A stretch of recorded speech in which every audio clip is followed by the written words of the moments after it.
Hello, good morning. The Melissa coin's coming to you here, and I got an open. It's already opened. I kind of messed up early on, so I want to redo this. And I got this here in today's mail, but I could have gotten it 2 days ago. But the U.S. mail botched it up and sent it to the wrong city. And I can pick on the U.S. mail because, first of all, my dad was a retired mailman. His best friend, Bob the Duke, was a retired mailman. My best friends growing up, Cogs, the Jidge, the Face, they're all mailmen. Dickie, Jack the Ripper, Text, they're good friends of mine. They're all mailmen, so I can kind of pick on them. Plus, like mailmen, they're great people. They're great people. If you ever have a problem finding someone or knowing something in the neighborhood, the mailmen know the answer. The mailmen are great people, so that also allows me to pick on them a little bit. But anyways, yesterday, today, this is minor. But I opened it already, kind of got ahead of myself, so I wanted to take a step back because I forgot to pick on the mailman with this. But anyways, in here, I got a Morgan dollar, 1880 all. But before I talk and show it to you, I love the Morgan dollars, but I also love the Buffalo nickel and the Liberty Head coin. I love all the old coins in American history, as you know from hearing me babble on. But I got this one from the New Orleans Mint, and I love the old mints, the stories that go with them, like the Carson City. That's for another video. This one's for the New Orleans Mint, and like in 1835, Congress passed legislation to form three branches off the Philadelphia Mint, three branch mints off the Philadelphia Mint. New Orleans being one of them, and New Orleans, it didn't have any precious metal mines such as gold or silver by it, but it was a excuse me, it was one of America's most important ports at the time, which still is. And it was also a depot to receive precious metals from around the world, especially Spanish America. And it would also be the key spot for distributing coinage throughout the Mississippi Valley area, which is at the time was known as the American West. So they had access to get the coinage into the American West, get it in from overseas. So it played an important part as far as coinage went. And then in 1861, early during the American Civil War. Anyways, troops representing the state of Louisiana seized the mint and and helped during the funding of the Civil War. And it was they were able to do coinage with what metals they had, but it closed in 1861.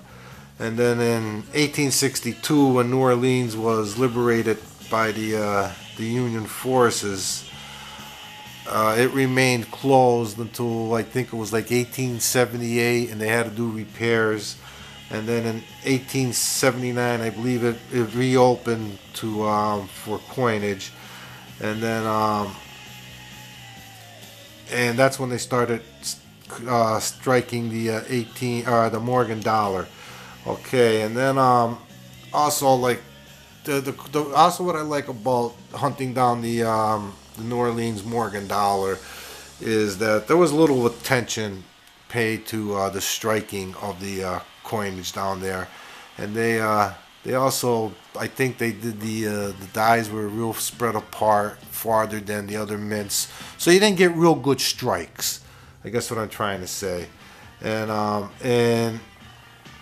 and finding in 1891, getting a little ahead of myself here, but that's where my brain is taking me. I have an 1891 here, and try to get you a picture of it, but that's I guess that's a nice strike. You can see a little reflection in it. Verse and reverse. But you can see this quality. They say the 1891s is going to be a hard one to get. It's a little bit flat here. Right there on the eagle's breast. That's one of the high points. You can see that there's not much definition there, but still, it's a nicely struck coin. I think for someone like me, this is a nice catch, but I got that one there a little recently. But anyways, this one I'm pulling out is the 1880. You're just getting it now. And this is supposedly another tough one to find. And I really like this coin. Obverse and reverse. And even this one here, as you can see, most my understanding anyways, most of the New Orleans coinage, even though a lot of them were stored in baggage and didn't get used, I guess with the separation, a lot of the high areas, the metal didn't flow into the high areas from my understanding. I don't know if I'm correct on that, but that one there. And I also have, I thought I had the first year of, oh, I do have the first year of minting right here. I want to show you, this is the very first one. I put it in a little display case from the U.S. Mint. But there's the 1879. A little raggedy, but it's Mayan. And it's the first year. And it's beautiful. And I also have the last year, which I came across this one here, and I sent it to Annex for certification because this one looked really nice. I thought this would grade higher in a 63. Shame on me, but I'm not a grader. I'm just a wisher. But you can see there's definition on the Eagle's chest. I thought they would bring that into consideration. But it doesn't matter. As I said earlier, it's mine. So I have the first year and the last year. I have an 1880, which is one of the, I think there's less than 6 million struck of these, so that's one of the smaller ones. And then I have